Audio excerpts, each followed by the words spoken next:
Pega a sua Bíblia aí, crente, em Apocalipse. Abre o livro lá no livro de Apocalipse. Nós pregamos há um tempo atrás um sermão com o título A Igreja Morna, baseado na história da carta enviada, na verdade, à igreja de Laodiceia. No domingo passado nós falamos sobre o tema A Igreja Morta, que é a igreja. Nós falamos da carta enviada à igreja em Sardes, e nós vamos dar continuidade a essas cartas. Você está comigo aqui? Vamos embora? Nos próximos domingos, fechar 7 cartas das igrejas da Ásia Menor. E hoje nós vamos falar sobre a carta enviada à igreja de Tiatira, capítulo 2 de Apocalipse. E o tema da ministração dessa noite, nós falamos da igreja morna, falamos da igreja morta e vamos falar hoje da igreja contaminada. Meu Deus! Aí você pode pensar assim, esse pastor veio de Belo Horizonte para ficar só exortando a gente aqui.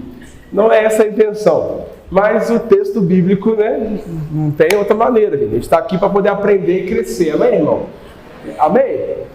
E eu estava falando hoje de manhã com os irmãos, confesso para vocês que não é muito fácil pregar esse tipo de mensagem, porque o sermão ele só é eficaz quando o pregador sofre primeiro a palavra no seu interior.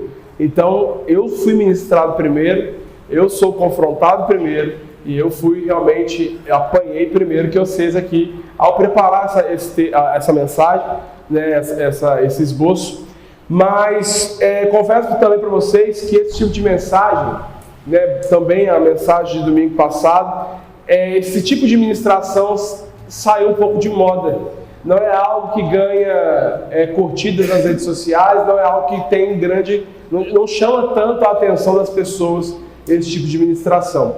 Mas eu confesso algo para vocês, que como pastor aqui da igreja, eu não estou preocupado em mudar o discurso, em trazer uma mensagem de autoajuda para encher esse lugar. Eu quero pregar a Bíblia para que de fato nós venhamos juntos ser igreja de verdade para impactarmos as pessoas lá fora. Por quê? Porque o que enche igreja no nosso século, nessa era pós-moderna, são mensagens de bonitinhas, pregando um Jesus bonitinho, e nós precisamos pregar o Jesus do amor, o Jesus da graça, mas também o Jesus irado, o Jesus que é fogo consumidor.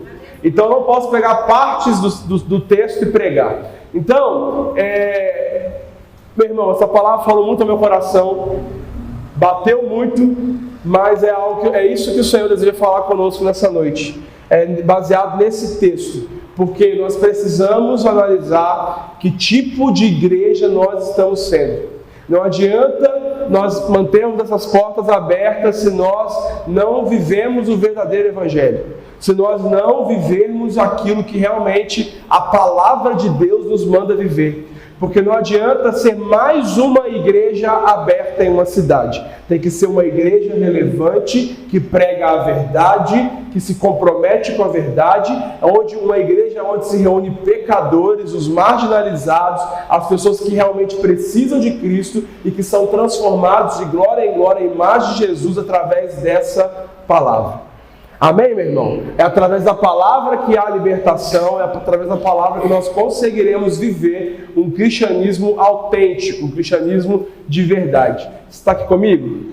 Vamos junto nessa? Vamos ser igreja de verdade, uma igreja relevante, uma igreja sem máscaras, uma igreja sem hipocrisia, pessoas que realmente conseguem dizer quando estão erradas, conseguem reconhecer o seu erro, que param de botar a culpa no outro, pessoas que param de botar a culpa no diabo e conseguem atribuir a culpa a si mesmo, porque nós somos responsáveis pelas nossas ações e às vezes colocamos a culpa no diabo e ele não tem culpa às vezes. Coitado nada. Mas você entendeu o que eu estou querendo te dizer. Então isso é ser igreja. Pessoas, cada um aqui tem uma dificuldade, juntos nós nos reunimos para tentarmos viver na prática o que a palavra nos manda. Amém, meu irmão? E esse texto nos ajuda a pensar dessa forma. Esse texto nos ajuda a refletirmos que tipo de igreja nós estamos sendo. Só para a gente recapitular, Apocalipse foi escrito por João, o apóstolo João, o último apóstolo que estava vivo, e com a intenção de calar a voz desse último apóstolo, para que ele não pregasse. Nepomuceno era o nome do cara, um tipo conhecido como o segundo Nero, era o imperador da época. Ele deportou o apóstolo João para a ilha de Patmos com a finalidade de calar a voz do apóstolo João. Só que ele não sabia que nada pode impedir Deus de falar com o seu povo, nada impede Deus de se direcionar ao seu povo e dar conselhos e direções. Então, lá na ilha de Patmos, João tem essa visão do livro de Apocalipse. Você tem detalhes dessa visão, do início dessa visão, no capítulo 1 de Apocalipse, onde ele tem a visão do Filho do Homem. E nessa visão ele consegue ver Jesus, vai falar algumas características do que ele está vendo. E esse Jesus, ele está passeando no meio dos 7 candelabros de ouro. O que é os 7 candelabros? Significando as 7 igrejas situadas na Ásia Menor, aonde é a atual Turquia hoje. Então essas 7 igrejas estão reunidas ali, e nessa visão, esse Jesus, o Jesus da visão, está andando no meio da igreja, dando algumas orientações e fazendo um diagnóstico sobre essas igrejas, um diagnóstico dessas igrejas. Meu irmão, e hoje Deus está aqui andando no nosso meio, fazendo diagnósticos a nosso respeito. Deus, ele não tem opinião a nosso respeito. Opinião é aquilo que eu olho, acho, vi o casaco da Mari, minha opinião é que aquele casaco é muito bonito.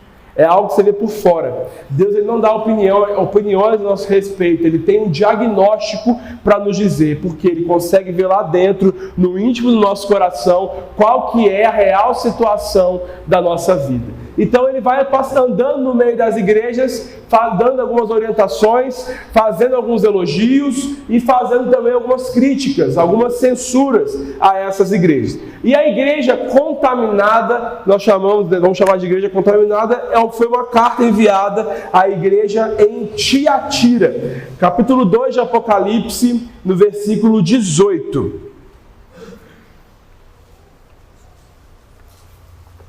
O texto vai nos dizer o seguinte: escreva essa carta ao anjo da igreja em Tiatira. Esta é a mensagem do Filho de Deus, cujos olhos são como chamas de fogo e cujos pés são como bronze polido. Sei de tudo que você faz. Eu vi o seu amor, a sua fé, seu serviço e sua perseverança. E observei como você tem crescido em todas essas coisas. Versículo 20. Contudo, eu tenho contra você uma queixa. Você tem permitido que essa mulher, Jezabel, que se diz profetiza, faça os meus servos se desviarem. Ela os ensina a cometerem imoralidade sexual e a comer alimentos oferecidos a ídolos. Versículo 21.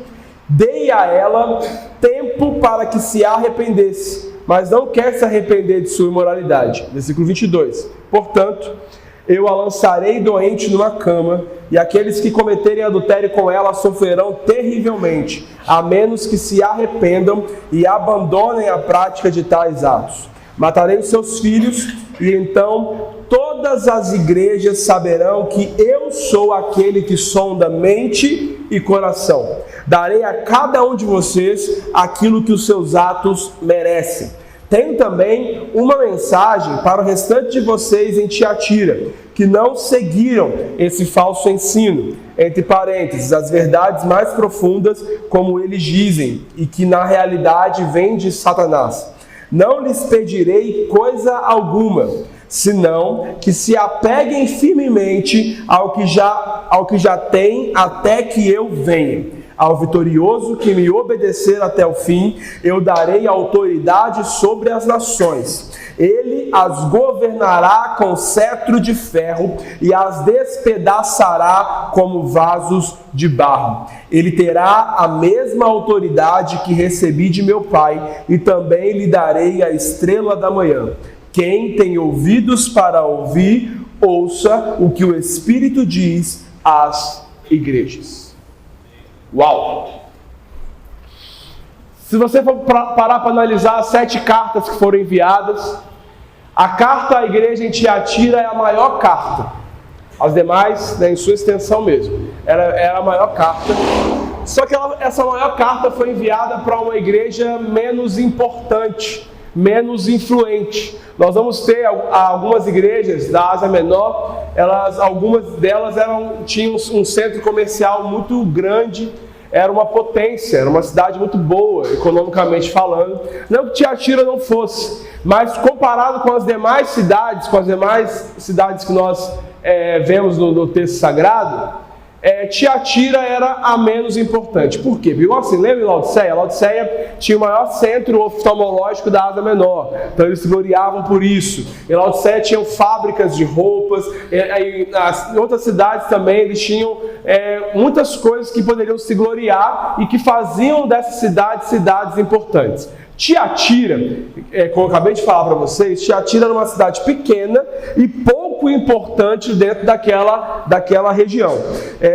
Não havia ali qualquer centro político ou religioso, mesmo Tiatira sendo uma cidade militar. A importância da cidade se dava pelo seu comércio. Era uma cidade que havia um comércio grande de lã, um comércio de tinturaria, tá? Que tinha tintureiros, lã, couro, linho. Ali tinham muitos alfaiates, vendedores de púrpura, estavam situados ali na cidade de Tiatira. A importância dessa cidade se dava porque não era tão importante, mas tinha algo ali que era bacana, que fazia Tiatira conhecida. Quando você queria transportar alguma mercadoria da Ásia para a Europa, eles passavam por Tiatira para poder transportar, tanto da Europa para a Ásia, da Ásia para a Europa, eles passavam por ali, nessa cidade. Então Tiatira estava nesse contexto. A maior carta de Jesus foi enviada para uma igreja, para uma cidade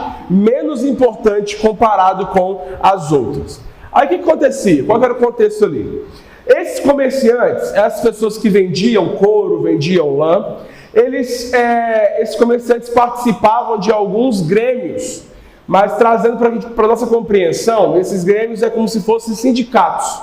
Eles faziam pequenos grupos de empresários, de pessoas que vendiam talvez o mesmo produto, e se reuniam para facilitar essa venda. Ou seja, se você queria vender, se você queria ser um bom empreendedor em Tiatira, você teria que participar de um desses grêmios, né, de um desses sindicatos. Só que nas reuniões desses grêmios, desses sindicatos, as pessoas, além de falarem de negócios, elas também, no final, havia sempre um happy hour, uma festinha lá, onde havia imoralidade sexual, havia muita coisa, rolava muita coisa errada dentro desses sindicatos, dentro desses grêmios. E o que acontece? E o crente? Então, em Tiatira tinha uma igreja, e o crente que vendia esses produtos? Como que ele, qual que era a posição dele? Vai deixar de vender ou vai participar? Porque deixar de participar desses grêmios, desses sindicatos, era um suicídio comercial, suicídio econômico, você não ia ganhar dinheiro, porque você tinha que participar. Mas como lá dentro acontecia adoração a deuses, o povo comia comidas que eram entregues, né, em sacrifícios lá, como é que chama, gente? Me ajuda aí. Comida oferecida, isso. E tinha muita imoralidade sexual. E aí, o cenário e os crentes da igreja de Tiatira? Qual vai ser a sua posição? O que você faria? Não responda. Você vai deixar de vender? Vai deixar de comer? Ou você vai participar desses rituais? Porque você tinha que participar. Você tinha que adorar os deuses deles. E esse era o cenário daquela igreja. O que fazer? E aí Jesus, ao analisar a situação dessa igreja, ele começa contando, né, fazendo alguns elogios para essa igreja em Tiatira. Versículo 19, tá vendo? Lê comigo aí. Ele começa esse diagnóstico. Ele não tem opinião, ele tem um diagnóstico a nosso respeito. E ele começa falando, igual ele fala nas demais cartas. Conheço as tuas obras. Na minha versão, eu sei de tudo o que você faz. Então, o primeiro ponto que devemos destacar desse texto: nada fica encoberto de Deus. Não conseguimos esconder nada de Deus. Então ele vira para essa igreja e fala assim: olha, todas as ações de vocês, tudo que vocês fazem, eu sei, eu conheço. E ele continua: seja tudo que você faz, ótimo, conheço suas obras, ponto. Eu vi o seu amor, a sua fé, seu serviço, sua perseverança, e observei que você tem crescido em todas essas coisas. Algumas versões vão dizer que eles estavam praticando isso muito melhor do que no início. As obras dessa igreja hoje eram muito melhores do que no início, quando eles começaram. Então vamos ver, é uma igreja, Tiatira era uma igreja que tinha amor, e esse amor aqui, o povo, eles queimavam de amor por Deus. Os cultos na igreja em Tiatira eram cultos fervorosos, porque o povo era apaixonado por Deus. Igual aquela música, deixa queimar, não gosto dela não, mas o povo ficava queimando lá no culto lá, ó, de amor pelo Senhor, porque eles amavam ao Senhor. Também a marca dessa igreja era uma marca de fé. Era um povo que queimava, era um povo que amava ao Senhor, tinham fé. O texto vai dizer também que eles trabalhavam, havia serviço. O povo servia, o povo trabalhava na igreja, normalmente. Outra marca da igreja era a perseverança. Em tempos de perseguições, em tempos de angústia, a igreja de Tiatira era perseverante. Então, o cenário está bonitinho até então. Essa igreja recebe elogios bons de Jesus. Olha, eu estou vendo que vocês, quanto à perseverança, quanto à fé, quanto ao serviço, quanto ao amor, vocês estão crescendo em tudo isso. Está indo muito bem, muito bonito. Só que ele continua o texto dizendo o seguinte: eu tenho uma queixa contra vocês. Vocês são fervorosos na adoração, os cultos são poder. Vocês têm fé, vocês perseveram, vocês servem com alegria, mas há uma coisa que não me agrada. Olha o texto. Versículo 20. Contudo, tenho contra você uma queixa. Você tem permitido que essa mulher, Jezabel, que se diz profetiza, faça os meus servos se desviarem. Eles estavam permitindo que Jezabel, essa profetisa, estava permitindo que ela desviassem os servos do Senhor.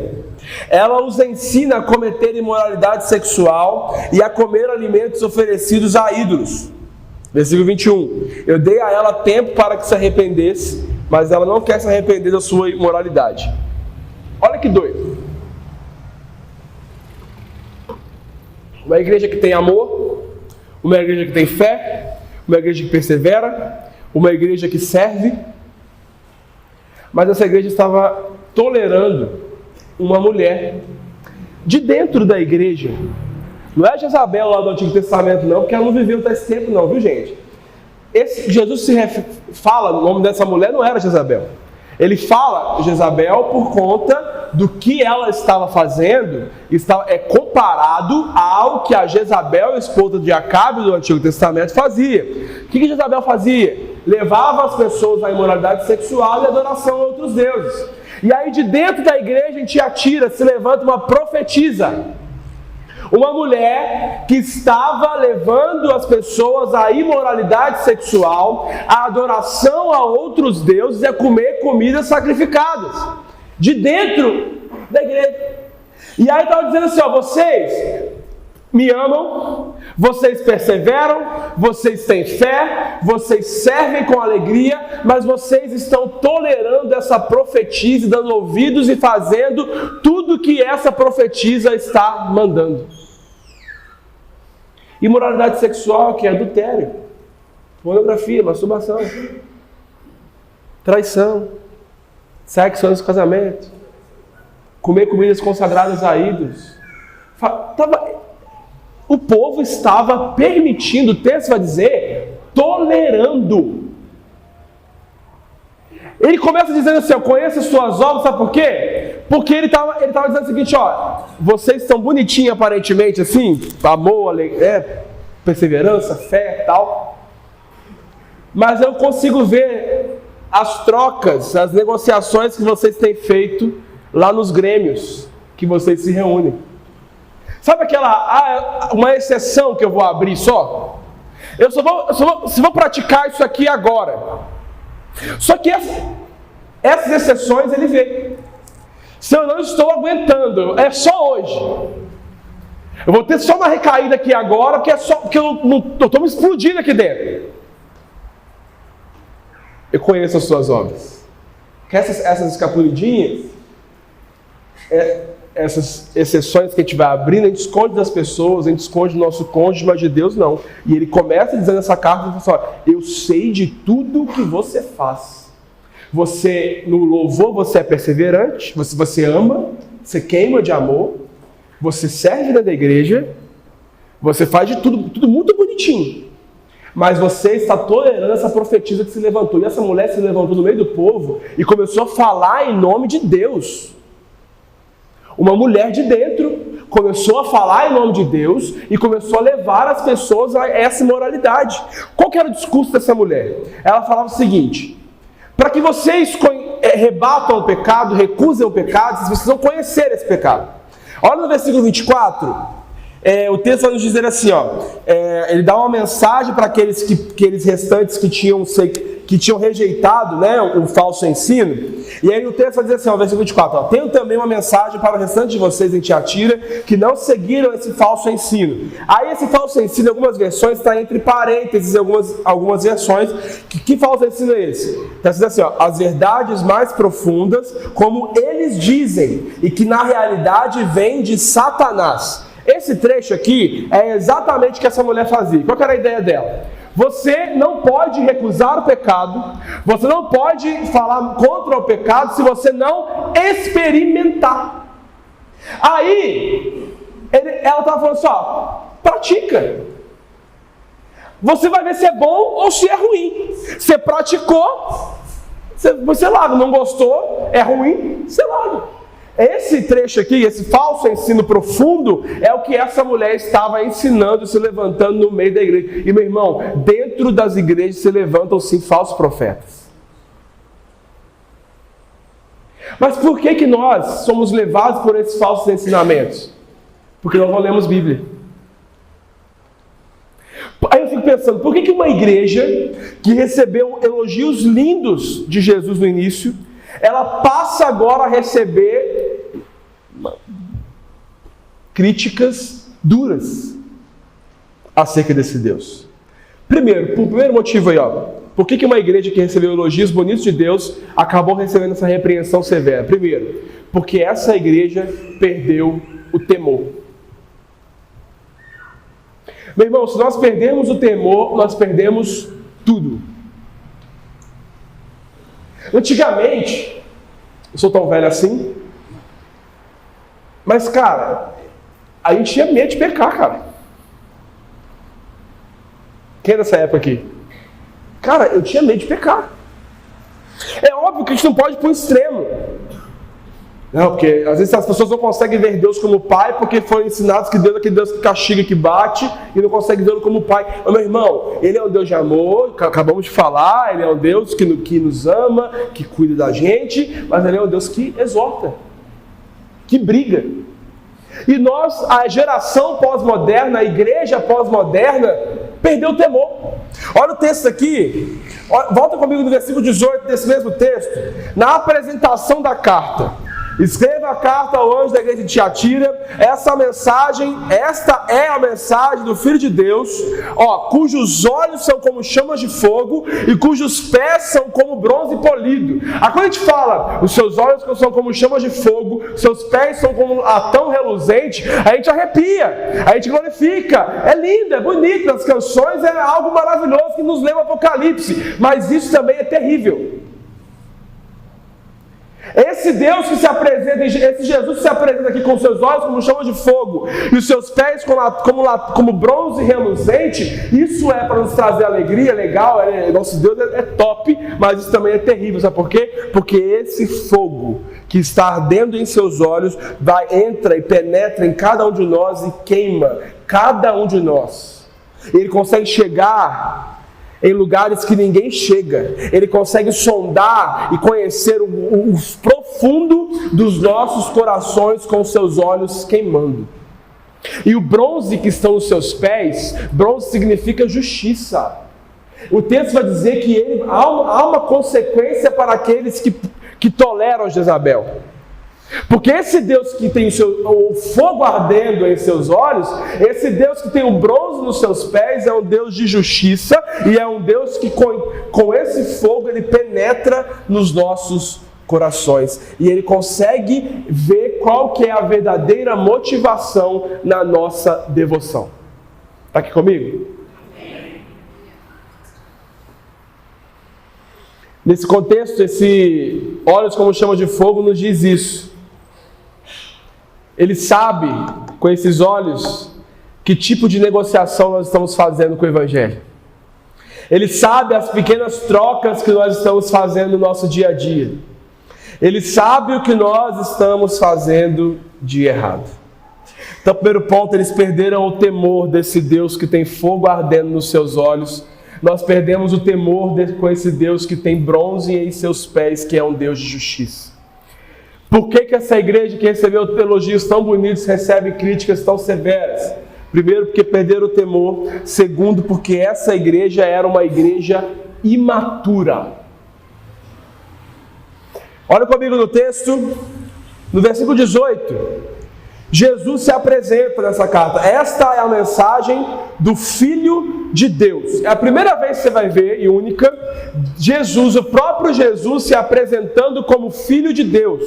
Nos demais textos nós vamos ver os outros se referindo a Jesus como Filho de Deus, ele mesmo não. E ao se apresentar que essa mensagem, essas críticas, esse diagnóstico estava vindo do Filho de Deus, essa palavra filho no original significa ruios, que significa filhos maduros, filho maduro. Então o filho maduro está enviando essa mensagem aos filhos, aos demais filhos. Mas olha aqui comigo no versículo 23. A consequência, aqueles que toleram Jezabel, aqueles que fazem o que Jezabel manda, que caíram no papo de Jezabel, eles chamam essas pessoas de filhos de Jezabel. Olha o versículo 23. Eu matarei os seus filhos, e então todos saberão que eu sou aquele que sonda a mente e coração. Então aquele que tolera Jezabel, que adora outros deuses, que pratica imoralidade sexual, são filhos de Jezabel. Só que a palavra filhos, esses filhos que ele vai matar, não é o ruios, o filho maduro, é a palavra teknon, que significa criança, bebê imaturo. Ou seja, somente um crente imaturo cai nos contos da carochinha de Jezabel. Até quando nós vamos ser filhos imaturos? Porque aqueles que caem em moralidade no papo de Jezabel, como o texto está dizendo, não eram maduros. O Senhor está nos chamando nessa noite a nos tornarmos ruios, filhos maduros que têm a noção, que conseguem ter a capacidade de falar: eu não vou pular aqui porque eu vou me arrebentar. Eu não vou praticar tal ato porque eu vou destruir a minha vida e destruir a vida de outras pessoas que estão ligadas a mim. Porque imoralidade sexual é muita coisa. E às vezes, quando nós cometemos um pecado de imoralidade sexual, nós não estamos destruindo somente a nós. Nós estamos destruindo outras pessoas que fazem parte da nossa vida e da nossa família. E aí filhos maduros, eles conseguem ver: não, se eu fizer eu vou me machucar. Eu não vou ouvir o que as pessoas estão mandando eu fazer, porque eu sou maduro e o meu pai já me ensinou o que é correto. O ruios, o filho maduro, está se dirigindo aos filhos imaturos. E essa igreja estava nessa situação. Ela recebeu esse tipo de diagnóstico difícil e duro, porque faltava maturidade a essa igreja, além de temor. Se nós vivemos uma vida de pecado, uma vida de imoralidade sexual, se nós caímos nos contos dos falsos mestres, meu irmão, provavelmente nós não somos ruios, filhos maduros. Nós somos filhos imaturos. Até quando nós vamos ser filhos imaturos? Meu irmão, o que mais vai acontecer é se levantar pessoas com novos ensinamentos, com novas teologias, com novos direcionamentos. E somente os filhos maduros que conseguem entender o que o pai está instruindo conseguirão vencer e dizer não aos falsos ensinamentos. Quem é que quer ser filho maduro? Eu preciso ser filho maduro. Mas, meu irmão, para a gente ser filho maduro, para a gente parar de cair na imoralidade sexual, para a gente parar de cair nos nossos pecados de estimação, para a gente parar de ser levado por qualquer vento de doutrina, nós precisamos amadurecer. Nós precisamos de quê? De Bíblia. E, meu irmão, o que mais me chamou a atenção nesse texto é que essa mulher saiu de dentro. De dentro. Quando as coisas estão indo bem e Satanás não consegue destruir de fora para dentro, ele vai levantar alguém de dentro para destruir as coisas aqui dentro. É daqui de dentro que vão sair ideias diferentes da Bíblia. É daqui de dentro, sabe por quê? Porque aqui nós temos contato com a Bíblia e nós temos uma grande chance de adaptar esse texto para nós mesmos, para ganharmos dinheiro e para sermos alguém na vida. Então é daqui de dentro que vai sair os falsos mestres saem de seminários. Os falsos mestres saem de igrejas. Até quando a gente vai ficar sendo levado por ventos de doutrina? Até quando a gente vai ficar correndo atrás de profetada? Até quando eu vou ficar querendo ouvir o que o irmão tem para falar a meu respeito, uma direção? Preciso de uma direção de Deus. Eu vou lá no irmão. Não, meu irmão, para com isso. Filhos maduros não correm atrás de profecia. Filhos maduros não correm atrás de direções de pessoas. O filho maduro, ele tem acesso ao pai. Ele vai direto no pai e pede conselho. O filho maduro, ele não precisa de ninguém intermediando. O filho maduro, ele ama se relacionar com o pai e receber os conselhos do seu pai. Mas o filho imaturo, ele quer fazer do jeito dele. O filho imaturo, ele quer fazer tudo errado, tudo contrário ao que o pai ensinou. Quem é pai que sabe? Um pai às vezes não dá um carro para o filho porque ele não tem maturidade para ter. Por que a gente coloca grade nas nossas casas? Porque o filho não tem maturidade para entender que aquilo ali, ele vai cair, ele pode morrer.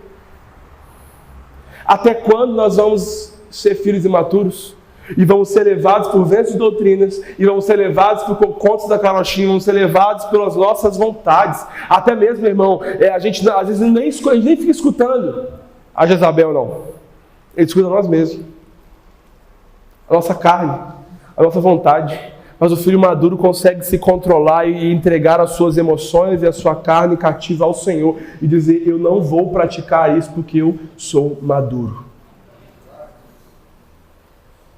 Primeiro, essa igreja recebeu elogios bonitos de Deus no início e passou a receber críticas porque eles faltavam o temor.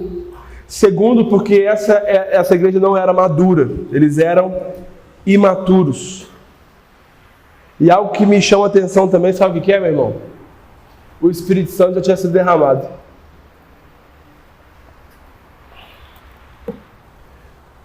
O Espírito Santo já havia sido derramado.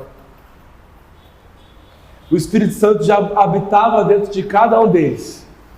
E mesmo assim, estavam sendo levados por ventos de doutrina. Até quando a nossa espiritualidade vai se resumir às nossas imaturidades? Quando que nós vamos crescer?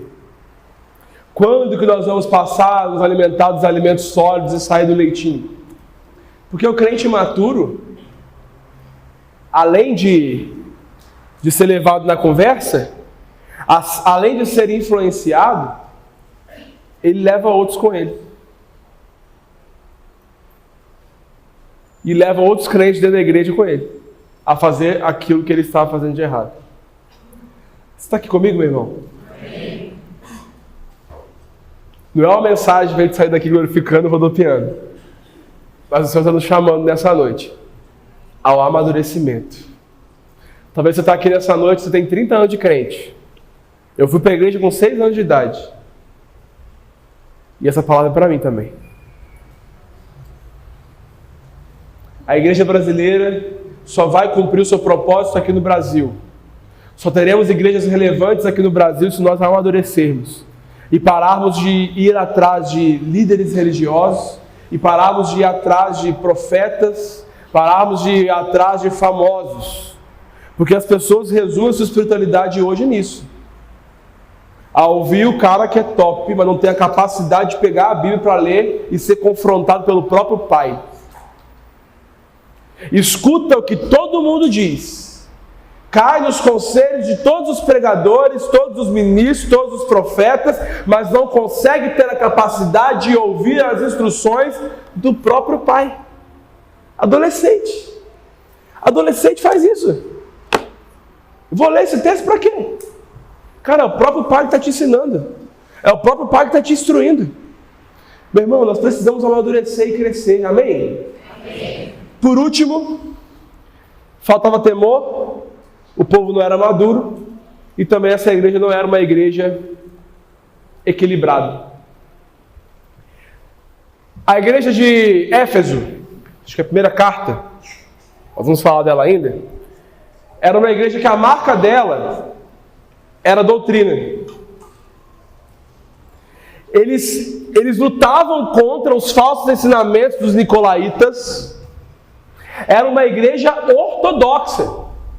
Conhecia o texto, valorizava o texto, via qualquer heresia ou sofisma, qualquer coisa contrária ao texto, eles refutavam. Mas havia uma crítica a essa igreja, nós vamos falar mais para frente, que era a falta de amor. Eles tinham abandonado o primeiro amor. Tiatira é o oposto. Tiatira tinha amor. Tiatira tinha fé. Tiatira tinha perseverança. Tinha amor. Mas faltava doutrina. Porque eles estavam sendo tão imaturos por sendo levados por falsos ensinamentos dessa mulher. Olha, gente, pensa bem, gente. O que essa mulher estava ensinando para essas pessoas era beabá sobre a graça de Deus. Experimenta para você saber se você vai recusar ou não. Para você falar sobre pecado, esse tipo de pecado, você tem que experimentar. Cara, somente uma criança, um imaturo, vai fazer o que essa mulher está mandando. Mas nós nos pegamos nessa situação, sabe por quê? Porque nos falta palavra. Nos falta doutrina. Nós amamos, nós queimamos, nós adoramos, nós choramos, mas não queremos saber da palavra. E aí, qualquer coisinha que pregar para nós vamos amar. Qualquer coisa que pregarem para nós vamos vibrar. Mas nós não vamos ter a capacidade de pegar a palavra e saber, isso é verdade? As pessoas dão tudo que tem para líderes religiosos, as pessoas deixam famílias por conta de instruções de líderes religiosos, por quê? Porque falta doutrina. Muitas pessoas estão decepcionadas com pastores por aí, porque tudo que os pastores falavam era lei, obedecia cegamente, mas não obedeciam cegamente a palavra. E aí eram levados por falsos ensinamentos, aí quando acordavam estão todos machucados. Estão todos machucados. Está aqui comigo? Falta equilíbrio para essa igreja. Queimava muito de amor, mas não tinha doutrina. Nós precisamos de equilíbrio, meu irmão. É maravilhoso chaparmos em adoração ao Senhor. É maravilhoso chorarmos. É maravilhoso queimarmos de amor pelo Senhor. Mas se não tivermos doutrina, não serve. Nós vamos ser levados por qualquer vento de doutrina. Precisamos de equilíbrio. Equilíbrio. Qual foi a última vez que você pegou a sua Bíblia para poder ler e estudar? Qual foi a última vez que você falou, eu preciso falar com meu pai, eu preciso ouvir o meu pai, aí eu vou ouvir meu pai, eu vou lá no YouTube, digito lá, não vou falar os nomes não, porque senão o povo vai me matar aqui, eu digito lá falando que quero ouvir Deus, mas não tenho a capacidade de pegar isso daqui, fala comigo, meu Deus. Porque nós estamos hoje terceirizando isso, crente.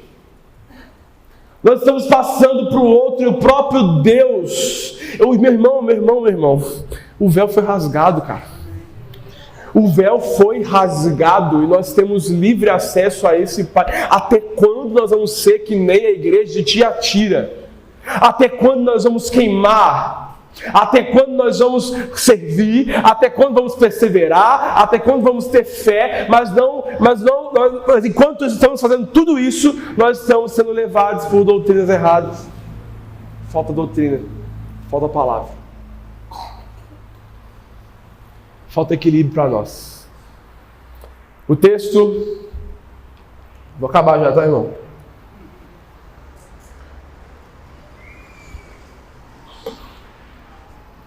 Só tem equilíbrio quem é maduro. O equilíbrio, que é o terceiro ponto, ele é o fruto do segundo. Se eu sou maduro, eu sou equilibrado. Ele conclui dizendo que tinha algumas pessoas que não estavam sendo levados pelos ventos de doutrina. Havia alguns remanescentes. E eu quero que a Igreja Batista da Lagoinha de Osasco sejam esses remanescentes. Essas pessoas que não vão se contaminar. Essas pessoas que vão realmente valorizar a palavra. Essas pessoas que nós vamos ser esse povo que nós não vamos ser levados por qualquer vento de doutrina. E meu irmão, qualquer coisa que eu ou a minha esposa, como pastores dessa igreja, falarmos qualquer coisa contrário à palavra, vocês não têm que aceitar. Porque a palavra é a autoridade máxima nesse lugar. Nós, como líderes religiosos, não estamos acima da palavra de Deus. E nós vamos marcar essa geração, essa cidade, porque nós não vamos ser levados por qualquer vento de doutrina. Nós vamos seguir à risca aquilo que Deus está nos mandando. Vamos tentar juntos seguir à risca aquilo que Deus está nos mandando. Porque a autoridade máxima nesse lugar é Deus e a sua palavra. Tá? Amém por isso? Amém. Versículo 24, ele vai dizer assim, tendo também uma mensagem para o restante de vocês, em Tiatira, que não seguiram esse falso ensino. Ele vai continuar assim dizendo, não lhes pedirei coisa alguma, senão que se apeguem firmemente ao que já têm, até que eu venha. Então ele diz, vocês que não estão sendo levados por qualquer vento de doutrina, se apeguem ao que vocês já têm. Não desistam, não sejam levados por movimentos, não sejam levados por ideias novas, não sejam levados por qualquer outras doutrinas que têm surgido, mas permaneçam firmes, se agarrem àquilo que vocês têm recebido, se agarrem àquilo que vocês têm. E aí ele diz, meu irmão, versículo 26, ao vitorioso que me obedecer até o final. Aleluia. Aquele que vencer e fizer a minha vontade até o fim, eu darei autoridade sobre as nações. Olha isso. Aquele que permanecer firmemente, não ser levado por qualquer vento de doutrina, aquele que permanecer, vou dar autoridade sobre as nações. Pode passar. Aleluia. Ele, as governará com cetro de ferro e as despedaçará como a um vaso de barro. Meu Deus. Passa aí. E eu lhe darei a mesma autoridade que recebi de meu Pai. E também lhe darei a estrela da manhã. Meu irmão,